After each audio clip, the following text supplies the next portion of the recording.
Alors, ce matin, c'est Frédéric Levert qui va nous présenter un petit cours de théâtre. On peut appeler ça comme ça, Frédéric? Euh, oui, on se sert du théâtre, en tout cas, Voilà. comme outil pédagogique pour comprendre un peu sa communication relationnelle, effectivement. Et on va vous inviter donc à mettre toutes vos questions dans le chat. Il y a Valérie qui se fera un plaisir d'y répondre au fur et à mesure ou à la fin en fonction, puisqu'elle connaît la présentation. Donc, elle pourra vous dire si elle peut vous répondre tout de suite ou si ça vient un peu plus tard dans la présentation. Et on laissera un temps d'échange à la fin de questions-réponses. Eh bien, je vous laisse la main. Enfin, c'est Frédéric surtout qui va démarrer la présentation. À tout à l'heure. À tout à l'heure.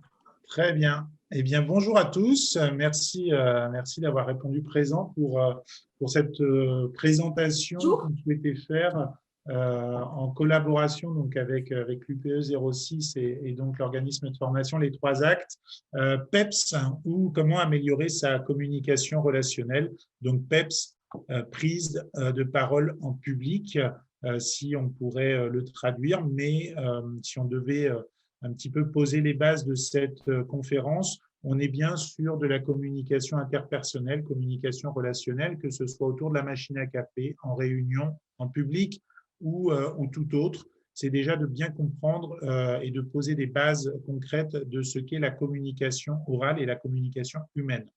Donc, on va commencer tout de suite, si vous le souhaitez, si vous le voulez bien, avec donc cette présentation.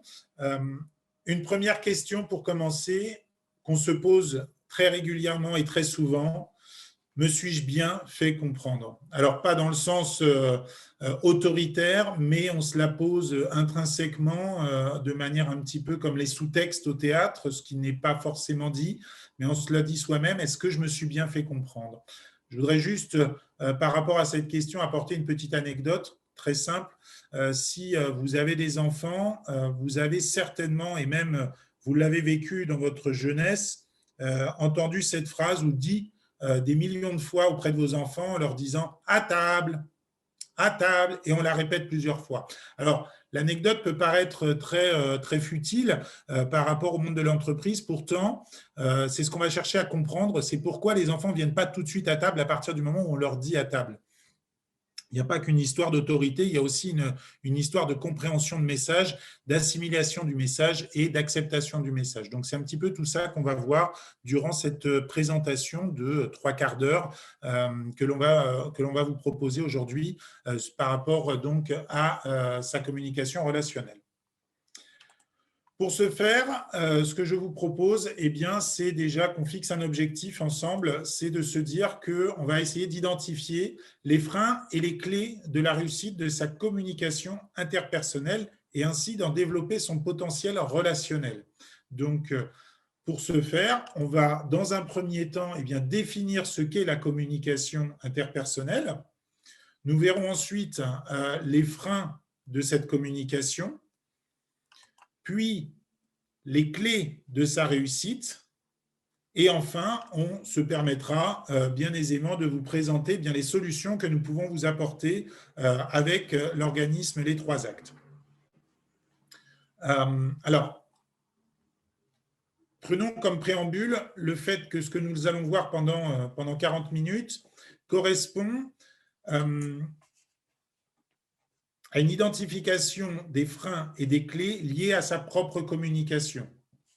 Bien évidemment que dans une communication, il faut prendre en compte l'interlocuteur, le récepteur que nous avons en face de nous, que ce soit une personne, que ce soit un groupe de personnes, par quelque moyen que ce soit, il faut bien évidemment prendre en considération les personnes qui sont en face de nous. Nous en parlerons brièvement dans cette présentation, mais cela nous semble essentiel et logique de devoir s'exprimer à quelqu'un en face de soi en prenant en considération qui est la personne en face de soi.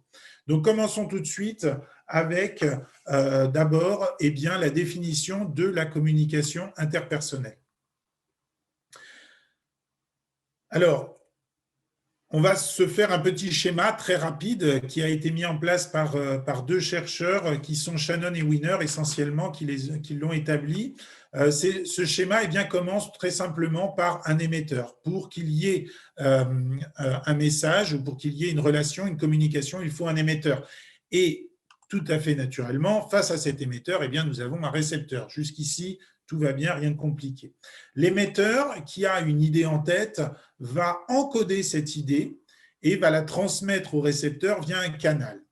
C'est à ce moment que l'idée devient finalement le message. Et puis, ce récepteur, de son côté, va décoder le message via un autre canal. Actuellement, je suis en train d'encoder mes idées via la parole, via les mots, via mon langage, le lexique que j'ai pu apprendre depuis ma jeunesse, et puis je l'ai encodé et je vous le transmets par voie orale. Alors effectivement, ça passe par Internet, la visioconférence, mais c'est bien de manière orale. Et vous décodez ce message parce que vous avez appris la langue française et vous comprenez la quasi-totalité des mots que j'utilise en utilisant finalement votre appareil auditif. Donc de manière très simple, vous comprenez que ce message est transmis d'un émetteur à un récepteur. Alors vous me direz, bah oui, jusque-là, il n'y a rien de compliqué, ça a l'air, ma foi, fort simple. Effectivement, sauf que il faut prendre en considération quelque chose de très important, et c'est pour ça que je vous disais qu'il fallait prendre en considération le récepteur en face de vous, c'est que nous sommes chacun propriétaire d'un cadre de référence. Ce cadre de référence, c'est finalement ceux qui nous habitent, ce qu'on aime, ce qui nous émeut, ce qui nous met en colère, notre éducation, nos apprentissages, notre culture, tout ce qui a fait notre personnage depuis tant et tant d'années, nos préjugés, tout ce qui peut nous animer depuis notre enfance, notre éducation ainsi que toute notre expérience, qu'elle soit professionnelle, associative, sportive, culturelle, tout ce qui fait ce que l'on est aujourd'hui est notre cadre de référence. Je ne sais pas si parmi vous, il y a des basketteurs, mais si je vous demande de pouvoir me dire ce qu'est un pick and roll, je pense que les trois quarts d'entre vous ne savent pas. Parce que voilà, c'est un terme de basket et que si vous n'avez pas ce cadre de référence, bien évidemment, vous ne suivrez pas la discussion si je vous amène à vous parler d'une tactique de basket bien précise. Donc, il faut prendre en considération ce cadre de référence. Autre élément à prendre en considération, c'est le feedback. C'est ce que va vous renvoyer finalement votre récepteur, qui finalement va devenir un émetteur au travers de son feedback, mais qui est avant tout un récepteur et qui vous envoie un feedback. Est-ce qu'il a compris le message et comment est-ce qu'il le comprend? Intrinsèquement et intuitivement, on arrive assez aisément à voir et à comprendre un petit peu le feedback des personnes qu'il y a en face de nous. S'il a les yeux comme des billes à nous regarder avec la bouche ouverte, c'est peut-être qu'il n'a pas compris le message. Ou alors, vous avez aussi des personnes qui sont déjà en train de réfléchir à la réponse pendant que vous êtes en train de parler. Donc là, on le voit, on le sent déjà. On le sent, ces gens-là. On dit, ah bah oui, mais lui, il est déjà en train de réfléchir à sa réponse. Donc, c'est que dans son feedback, il y a forcément, et dans le décodage du message, il y a déjà une perte au niveau de ce que vous essayez de faire passer. Et puis, ce sont des signaux qui nous apparaissent à nous émetteurs. Et puis, on a un autre élément, parce que vous allez me dire, bah oui, ça se complexifie, mais en plus, ce n'est pas fini. Il y en a un autre élément, ce sont les parasites. Tous les parasites qu'on va avoir, que ce soit des parasites physiques, que ce soit des parasites psychologiques, psychiques, émotionnels, que l'on va avoir au travers de ce message. Alors, quels sont-ils? Imaginez qu'on fasse cette conférence sur le tarmac de l'aéroport de Nice. Alors vous me direz, en ce moment, il n'y a pas trop d'avions, mais quand même, on va avoir du mal à s'entendre. Imaginez qu'on le fasse, tout ce qui est bruit ambiant, l'impact sur la qualité. Peut-être que là, durant cette visio, vous avez une connexion Internet qui n'est pas si bonne que ça, les mots sont assurés ou quoi que ce soit, ça joue au niveau des parasites. Et puis, je vous laisse imaginer si on avait fait cette conférence aux alentours de 11 h, je vous garantis qu'à peu près tous, à 11 h 30, vous seriez tous en train de penser à vous dire qu'est-ce que je vais manger ce midi. Et donc, finalement, vous perdez de l'impact de mon message, vous perdez de la qualité de mon message parce que votre esprit part ailleurs. Et c'est normal et c'est logique. Mais tout ça, il faut bien le prendre en considération. Donc, voilà un petit peu ce schéma dans sa globalité dans lequel on va pouvoir maintenant rentrer un petit peu plus en détail et surtout essayer d'en déterminer les freins, mais aussi les clés qui vont nous permettre d'améliorer notre communication relationnelle. Donc, nous abordons maintenant les freins de sa communication relationnelle.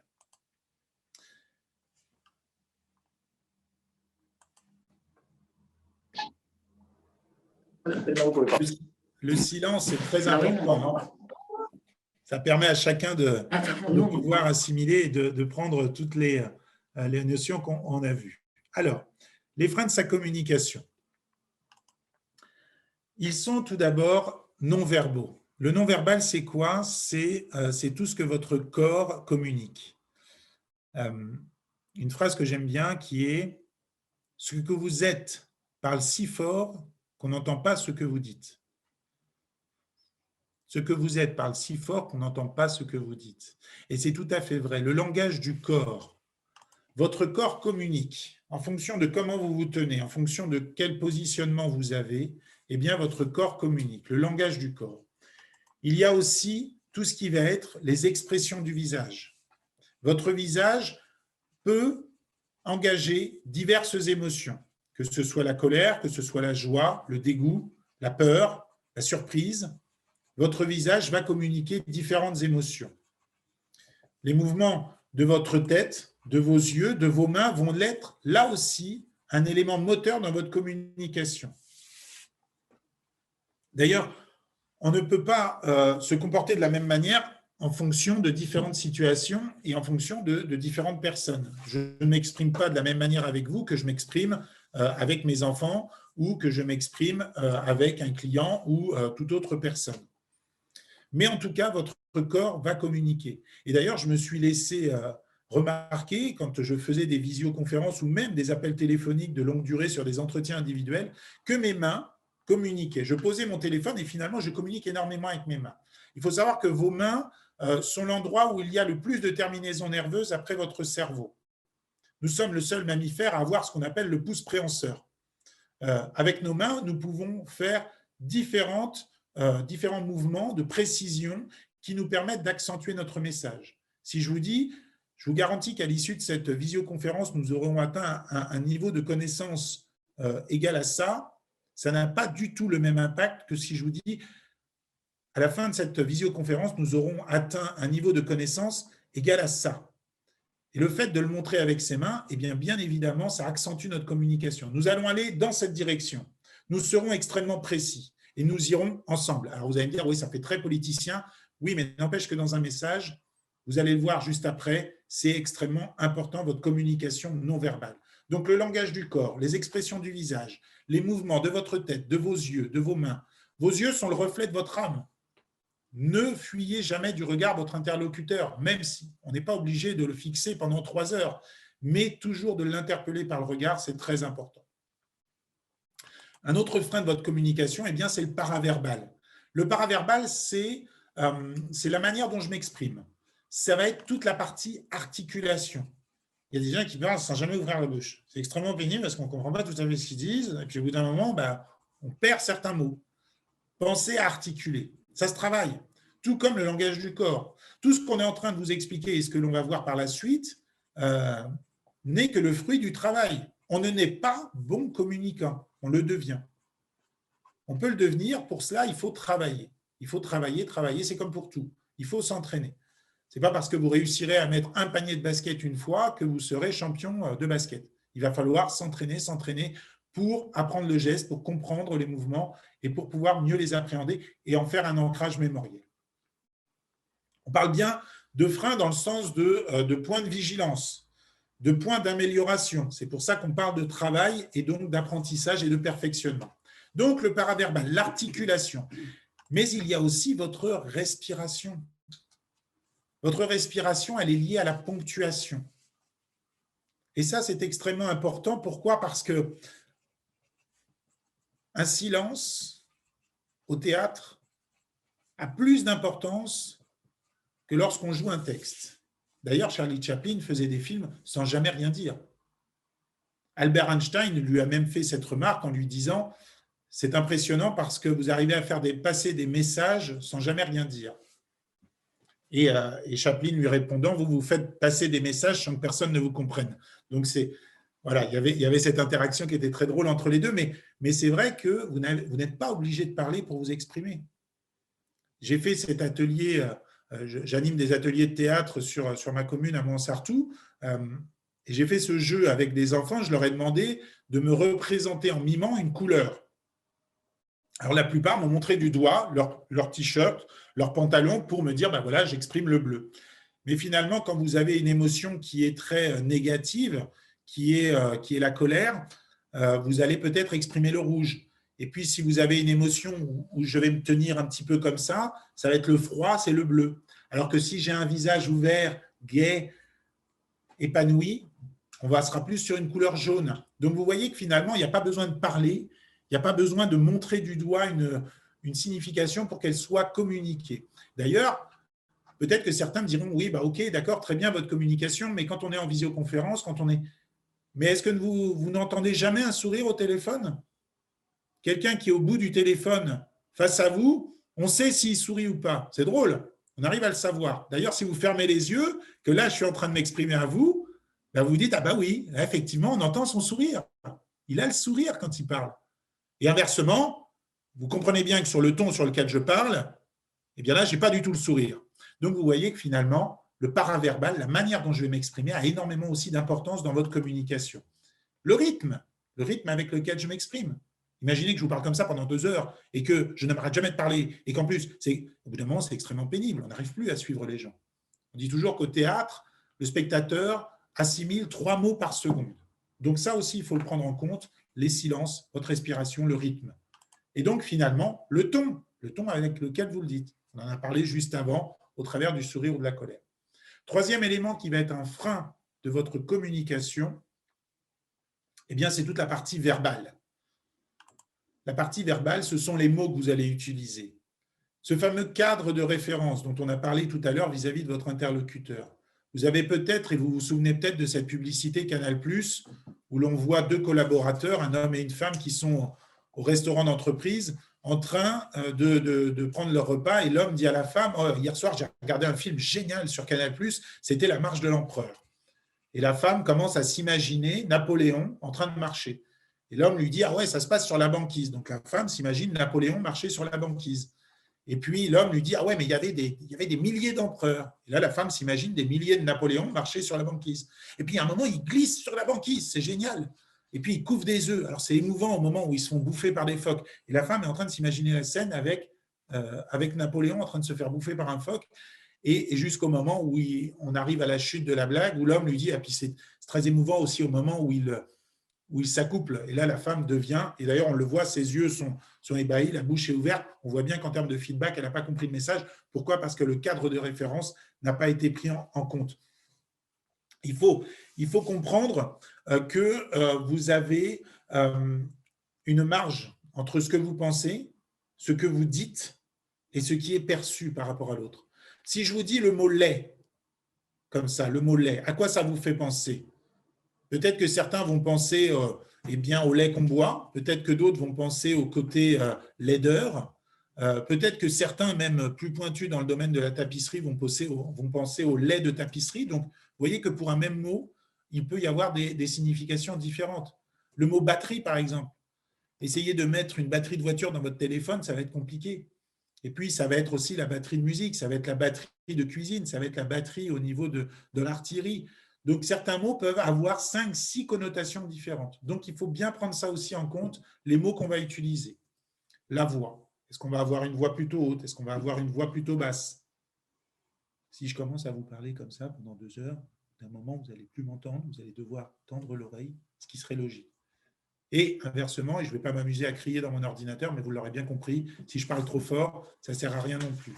Lorsque vous vous exprimez en public, on le dit toujours, il faut toujours, ou même on le dit au théâtre, il faut toujours parler au fond de la salle. Généralement, il y a un extincteur, au fond, on parle à l'extincteur. Parce que si l'extincteur nous entend, eh bien tout le reste de la salle va nous entendre. Et ça a son importance.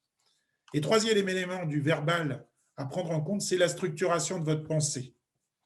Et ça, souvent, on a des gens qui partent dans tous les sens, qui veulent faire passer une idée, qui veulent aller d'un point A à un point B, et à l'arrivée, le chemin, il va dans tous les sens, peut-être en arrivant au point B ou peut-être pas.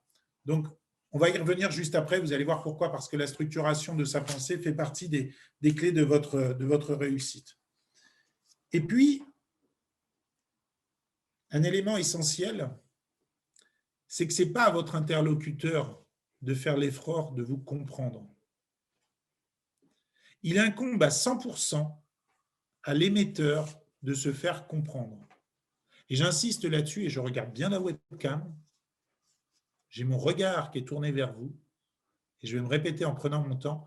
Il incombe à 100% à l'émetteur de se faire comprendre, de tout mettre en place, que ce soit au niveau des cadres de référence, de l'environnement, du moment où je vais m'exprimer, pour se faire comprendre. Et c'est extrêmement important. Donc, nous venons de voir, de manière assez rapide, mais assez détaillée aussi, les freins de sa communication. Et finalement, vous comprenez que ces freins, eh bien, ils peuvent être émotionnels, corporels ou cérébraux. Alors, émotionnel, vous allez avoir les joues qui vont éclater de rougeur. Vous allez sentir le palpitant. Corporel, ça va se voir. Vous avez les mains qui sont comme ça. Vous ne savez pas quoi faire de vos mains. Vous les placez derrière. Vous avez une position qui n'est pas stable. Vous n'arrêtez pas de bouger. Vous tremblez. Vous allez avoir des tremblements dans la voix, peut-être la gorge sèche. Et puis cérébraux, c'est parce qu'au moment où vous allez vous exprimer, vous allez être en train de réfléchir à ce que les gens sont en train de penser de vous. Et peut-être même de vous dire à un moment oh, « j'ai oublié d'éteindre l'aspirateur », comme on aurait dit dans La Cité de la Peur. Et donc, vous vous perdez. Et vous perdez de l'authenticité, vous perdez de la congruence. La congruence, c'est l'alignement entre le corps, le cœur et mon cerveau et mon esprit, ce que j'essaye d'exprimer. Il faut que les trois soient alignés. Quand je m'exprime, il faut vraiment que les trois soient alignés. Là, c'est finalement, au travers du corporel, de l'émotionnel et du cérébral, on est dans la matérialisation du stress de non-contrôle. Tout ce qui va être le non-contrôle de son corps eh bien, va se matérialiser. Et vous allez voir avec la slide suivante que malheureusement, l'impact de votre message, il est surtout non-verbal.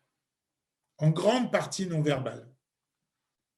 Alors, un chercheur de l'université de Palo Alto en Californie, Albert Mehrabian, de souvenir, a défini comme suit, il a dit que le non-verbal représentait quasiment 57% de votre message, là où le paraverbal correspond à une trentaine de pourcents et où le verbal correspond à peine 10%.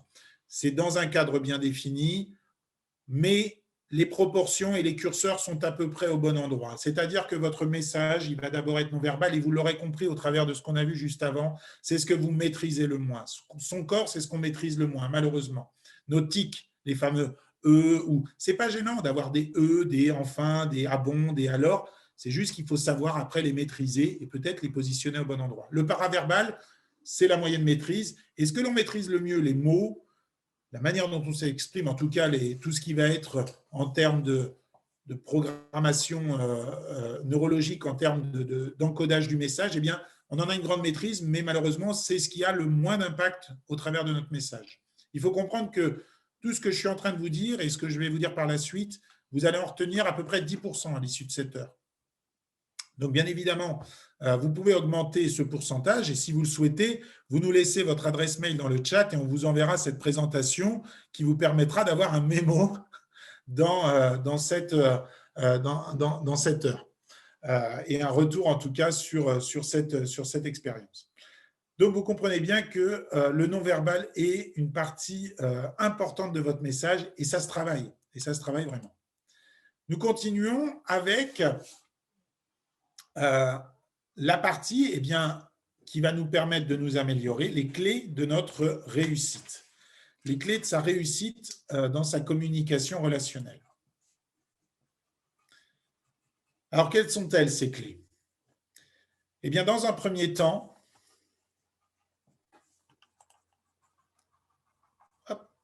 excusez-moi, dans un premier temps, je vais me préparer et je vais répéter. On l'a dit tout à l'heure, ce n'est pas parce que vous marquerez un panier de basket qu'à l'arrivée, vous serez champion de basket. Il faudra répéter le geste, répéter le geste, répéter le geste. Pour la prise de parole en public, pour la communication, c'est pareil. On ne n'est pas bon communicant, on le devient. On le devient parce qu'on s'entraîne, on répète. Alors, vous allez me dire, oui, mais ok, très bien, mais pourquoi? Des études scientifiques ont montré, un psychologue d'une université libre d'Amsterdam a fait une étude très simple, il a pris des militaires. Il les a séparés en deux groupes, il a pris le premier groupe et il les a fait tirer sur des cibles humaines, à balles à blanc, bien évidemment. Et il les a fait s'entraîner vraiment sur des cibles humaines. De l'autre côté, le deuxième groupe, il les a fait s'entraîner sur des cibles en carton. Et puis après, il a fait se confronter les deux groupes. Les résultats sont sans équivoque. Ils sont bien meilleurs pour le groupe qui s'est entraîné sur des cibles humaines. Alors, il les a fait aussi s'entretuer à balles blanc, rassurez-vous, hein, ça reste qu'une étude.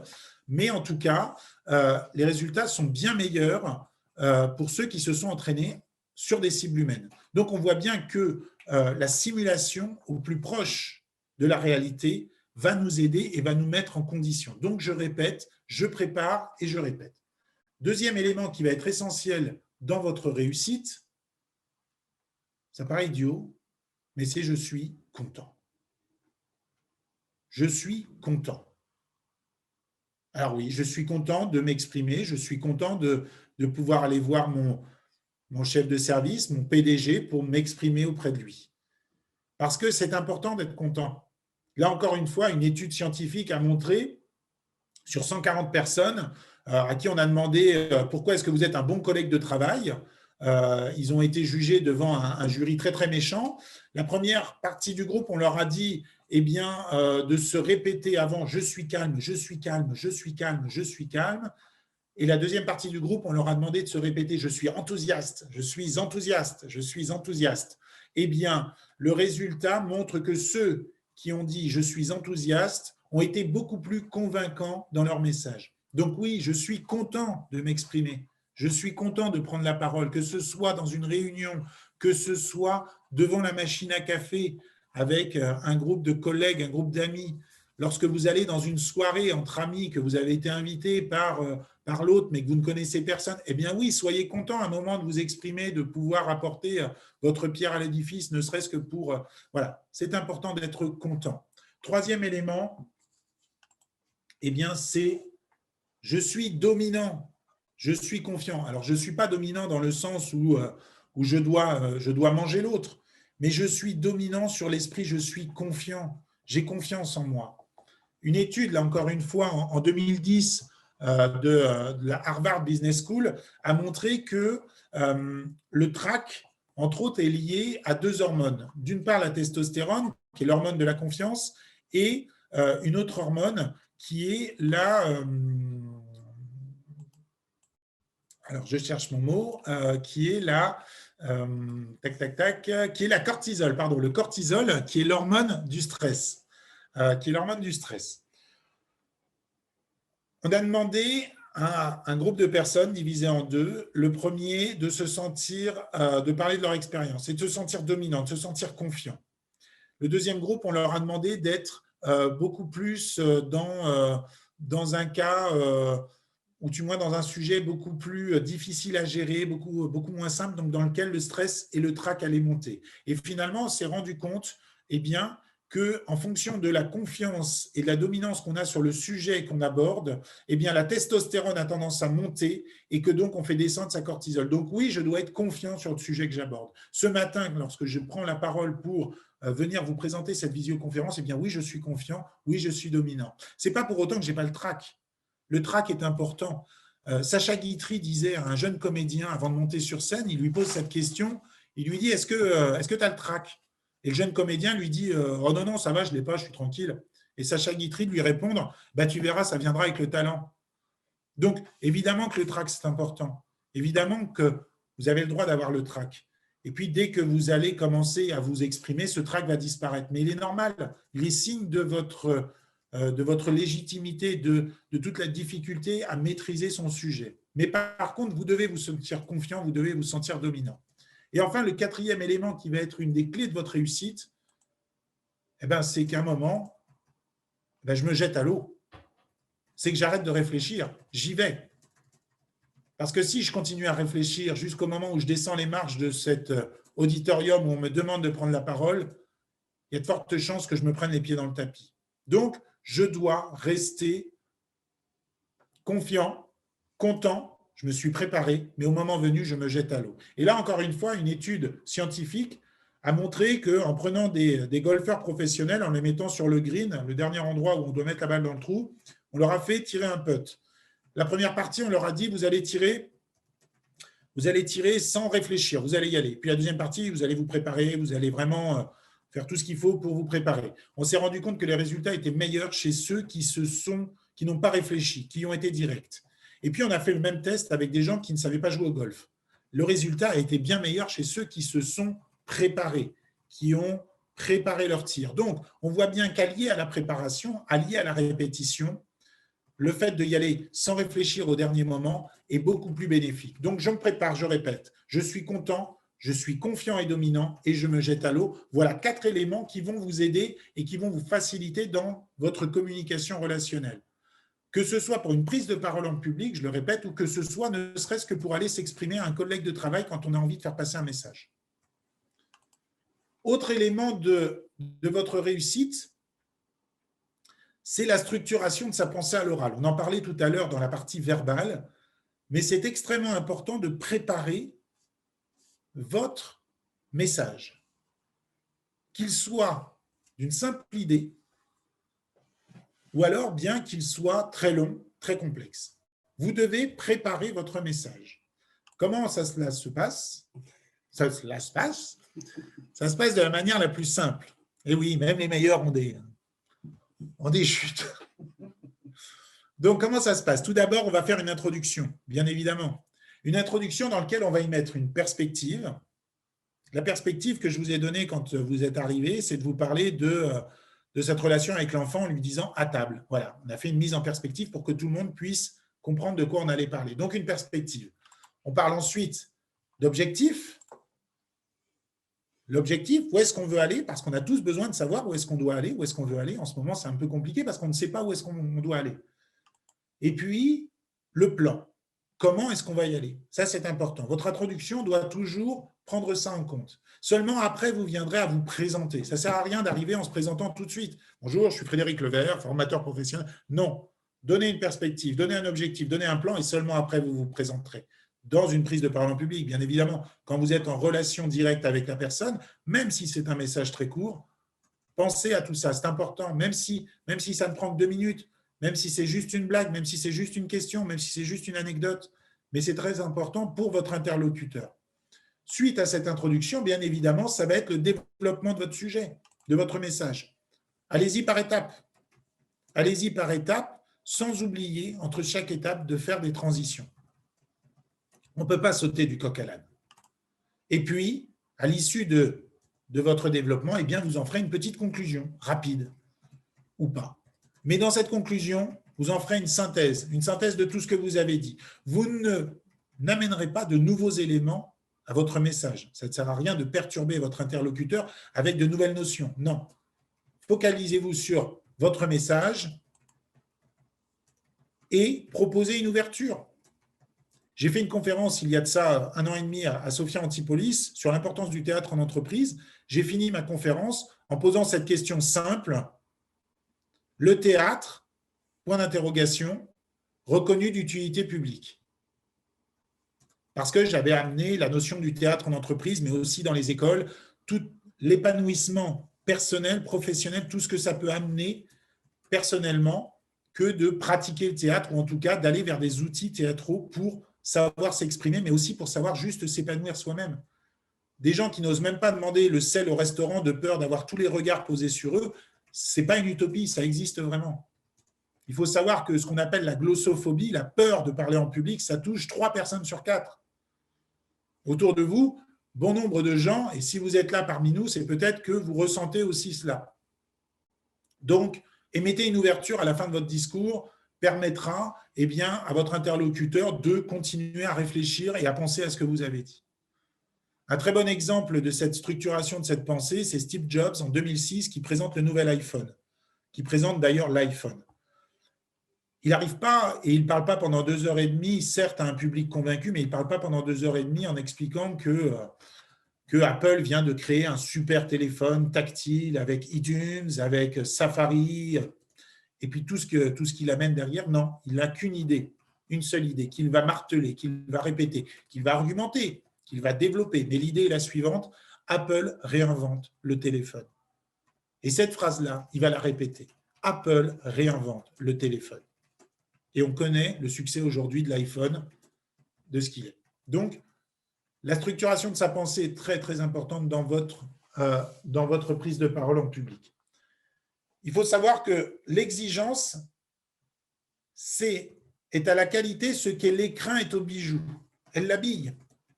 Donc, plus vous serez exigeant avec votre préparation, avec votre prise de parole, avec vous-même, et plus votre message sera transmis avec passion, avec authenticité.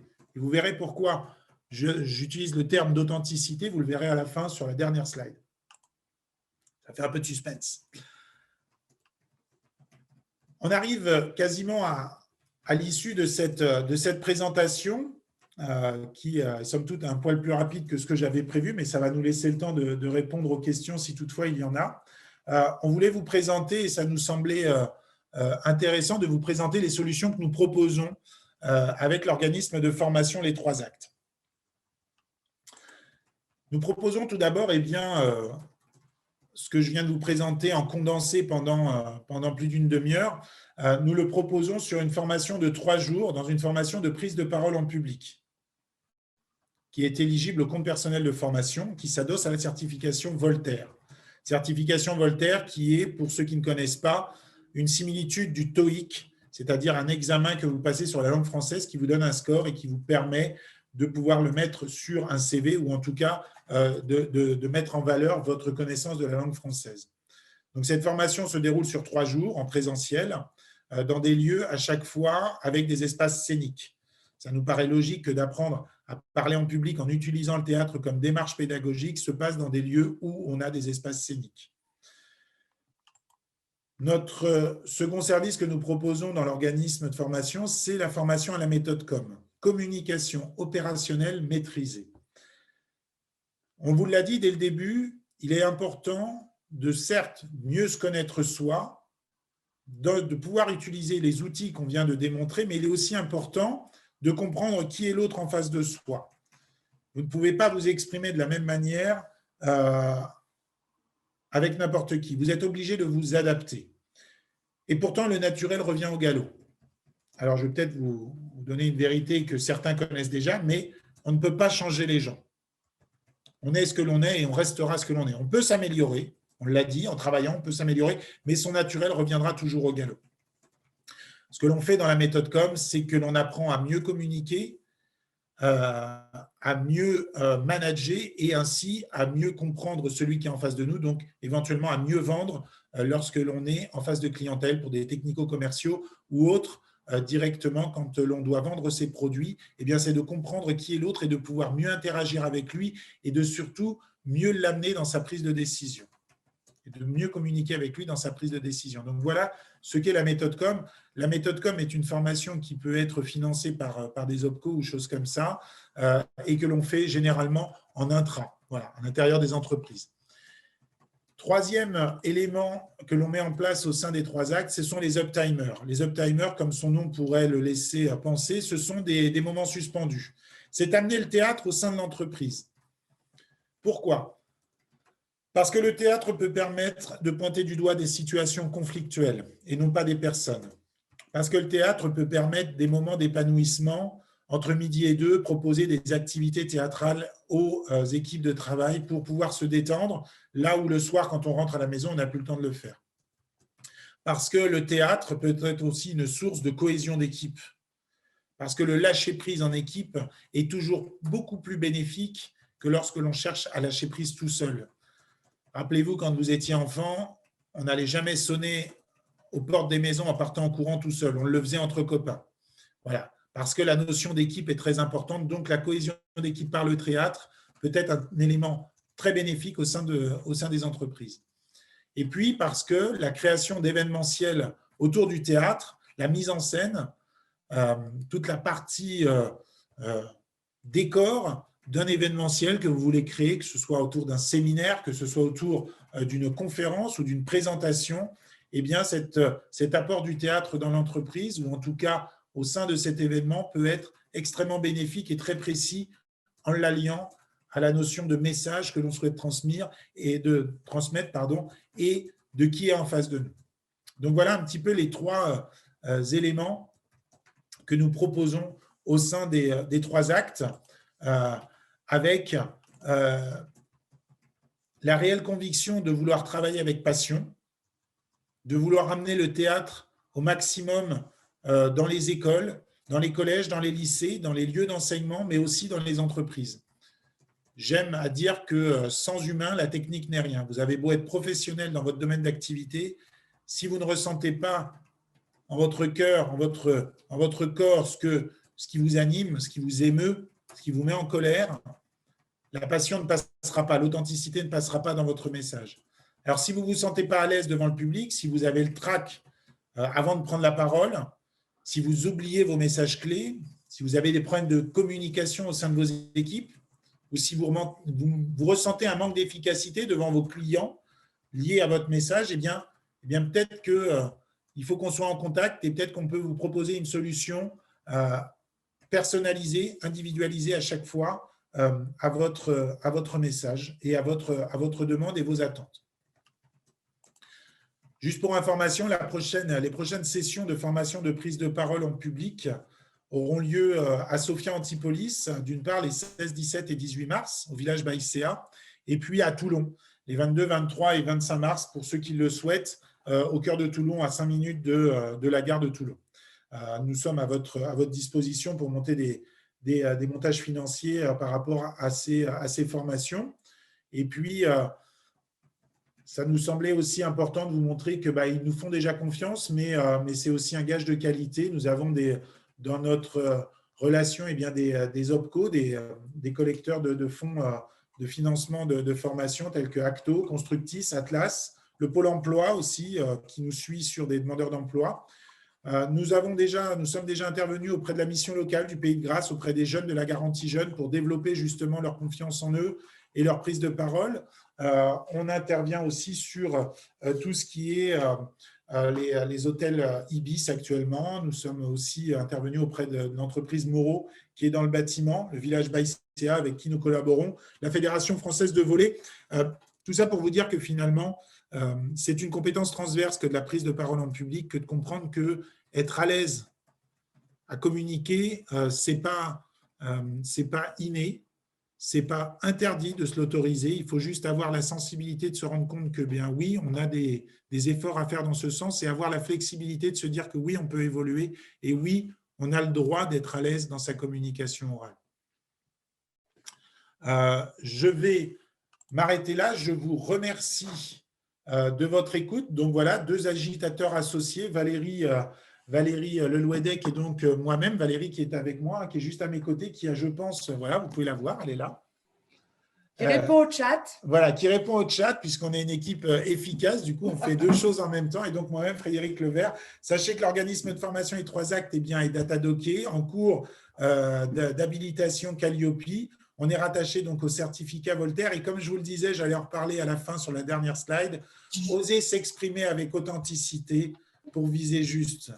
N'ayez pas peur de qui vous êtes, n'ayez pas peur de ce que vous représentez. Et c'est très important parce que plus vous êtes passionné, plus vous êtes dans l'authenticité, plus votre interlocuteur sera attentif et plus il aura tendance à aller dans votre sens et à comprendre le message que vous souhaitez faire passer. Je vous remercie de votre attention pour toute cette présentation. On va maintenant, avec Valérie, répondre un peu plus à l'oral et mettre en commun toutes les questions qui ont pu être posées dans ce chat. N'hésitez pas à laisser vos mails si vous souhaitez récupérer ce support, cette présentation PowerPoint qui pourra vous donner déjà quelques outils et quelques clés de réussite dans vos prochaines communications.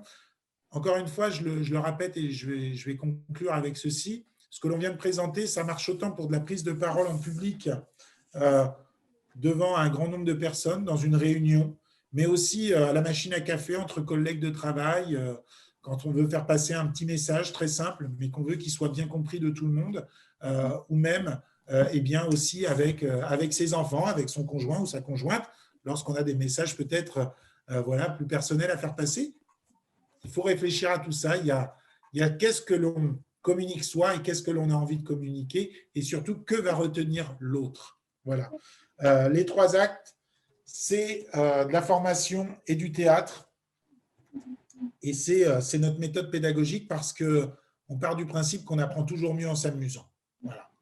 Et donc, lorsque vous venez collaborer avec les 3 actes, soyez sûr que ça se passe dans la bonne humeur et que on le fait de manière tout à fait ludique. C'est pro, c'est efficace, mais c'est avant tout dans la bonne humeur. Voilà. Merci à tous. Valérie, est-ce qu'on a des questions qui peuvent être d'ordre général que l'on peut développer? Alors là, je vois que pas mal de personnes ont laissé leur adresse mail, donc juste le temps que je les note, et bien sûr, on vous envoie le support. Alors oui, il y a eu pas mal des réactions concernant l'intérêt du théâtre, bien entendu. On vous a sûrement plusieurs fois dit que le théâtre est un excellent moyen, d'ailleurs, dès le plus jeune âge, pour travailler sa confiance en soi et son estime de soi. Évidemment que les problèmes de communication sont souvent liés à un manque, un défaut de confiance en soi, voire d'estime de soi, ce qui n'est pas tout à fait la même chose. La peur du regard des autres, est-ce que je vais être à la hauteur? Est-ce que je suis suffisamment calée pour parler ou prendre la parole? Est-ce que je suis légitime? Et c'est vrai que le théâtre permet c'est un excellent outil, on va dire, et c'est d'ailleurs le fondement de notre approche aux 3 actes. On est d'abord on est arrivé à la formation professionnelle par la suite, et c'est en alliant les deux que l'on s'est rendu compte que c'était particulièrement efficace. Alors le théâtre, évidemment, c'est du jeu, c'est de l'amusement, mais c'est aussi beaucoup de travail. Là, je répondais à Patrick, évidemment que certaines personnes nous disent « oui, mais moi, je ne sais pas improviser, c'est fou, ces orateurs-là, ces gens, ils sont capables de rebondir sur plein de sujets, etc. » L'improvisation, sachez que quand on fait de l'improvisation, d'ailleurs avec Fred, on en a fait pendant pas mal de temps, ça demande en amont énormément de travail, d'entraînement. Et je notais dans le chat que comme des musiciens, eh bien, il faut travailler des gammes. Alors bien sûr que sa caisse à outils, elle va être très personnalisée et que chacun va, en fonction de la marge de progression qu'il doit réduire entre ce qu'il aimerait être comme communicant et ce qu'il est aujourd'hui, elle va être plus ou moins longue, ça c'est évident. Après, il y a plein d'outils, plein de techniques. Et moi, j'ai envie d'insister sur le fait que la communication, et Fred l'a évidemment insisté là-dessus, c'est d'abord être ancré, c'est-à-dire être dans un instant présent, c'est-à-dire de bien prendre en considération tous les paramètres d'une situation, parce que souvent, on arrive avec tout un cortège d'idées. Voilà, je prenais l'exemple, un jour, je vais au centre des impôts parce que j'ai un problème hyper lourd qui me met vraiment dans une situation délicate. Et en entrant dans le centre des impôts, j'étais envahie d'une colère et d'une rage, j'avais envie de tout casser. Et je me suis dit, mais non, Valérie, entre ces 10 mètres qui te séparent avec la personne qui va probablement avoir la solution, il faut absolument que tu redescendes la pression, parce que si je l'agresse, cette personne-là, verbalement, bien entendu, il y a de fortes probabilités pour qu'elle se sente agressée et donc elle n'ait pas du tout envie de rentrer dans cette communication que j'impose et qui est de toute façon néfaste. Et donc, pendant ces 10 mètres, je me suis conditionnée en me disant, voilà, je vais plutôt la positionner comme une personne ressource. Vous êtes ma seule solution, je compte sur vous. Et dans la vie, il est très rare qu'à des réponses bienveillantes, à des attitudes d'écoute, de respect, on renvoie une situation de colère et de comment dirais-je, d'agressivité. Donc, plus on va évidemment faire descendre la pression, malgré cette vie à 100 à l'heure, plus on va être en capacité de prendre en compte tout l'environnement, c'est-à-dire pas simplement le lieu dans lequel on est, mais la situation, l'enjeu de la situation, l'objectif de la situation, la personne qu'on a en face de nous. Et plus on a de chances de réussir sa communication et d'être évidemment un peu mieux dans ses baskets avec soi-même, parce que c'est très important, et bien sûr avec les autres. Mais ça demande effectivement du travail, de la répétition. Nous, on a adossé cette formation de prise de parole en public à la certification Voltaire. Pourquoi? Parce que l'écrit, c'est extrêmement exigeant. On le voit aujourd'hui, quand on cherche à faire passer une idée via des messages, alors aujourd'hui de plus en plus courts, parfois il y a beaucoup d'incompréhension parce que les mots sont mal choisis ou les mots, voilà. Donc il faut cette exigence dans l'écriture, dans la ponctuation, dans le choix des mots, c'est exactement la même qu'à l'oral, en fonction de la situation, de l'instant, évidemment des gens à qui on s'adresse. Donc le théâtre, oui, évidemment, mais comme un outil pédagogique en fait. Voilà. Écoutez, on peut prolonger ces échanges. Vous avez le site des 3 actes, on a une adresse mail. Si vous avez d'autres questions, c'est avec grand plaisir qu'on y répondra. Voilà, on est à votre disposition. N'hésitez pas. Et puis là, j'envoie de ce pas, de suite, le support à toutes les personnes qui nous ont laissé leur adresse mail. Juste à la personne de l'UPE06, vous ne coupez pas tout de suite que je récupère les adresses mail sur le chat, s'il vous plaît. Super. Moi, je vous souhaite plein de bonnes choses. N'hésitez pas, il faut oser, pratiquer, se dépasser, et c'est par l'expérience, l'expérimentation. Plus on multiplie les situations à la manière d'un grand sportif, hein. Fred est d'ailleurs un ancien très grand coach sportif. C'est l'entraînement, la répétition, bah oui, non, mais qui fait qu'à un moment donné, bah, voilà, c'est plus la première fois. Et quand c'est plus la première fois, bah, il y a moins de stress et moins de trac. Voilà, merci à tous pour votre belle écoute. Merci, merci bien. Et puis oui, le théâtre peut se pratiquer par tous et par tout le monde.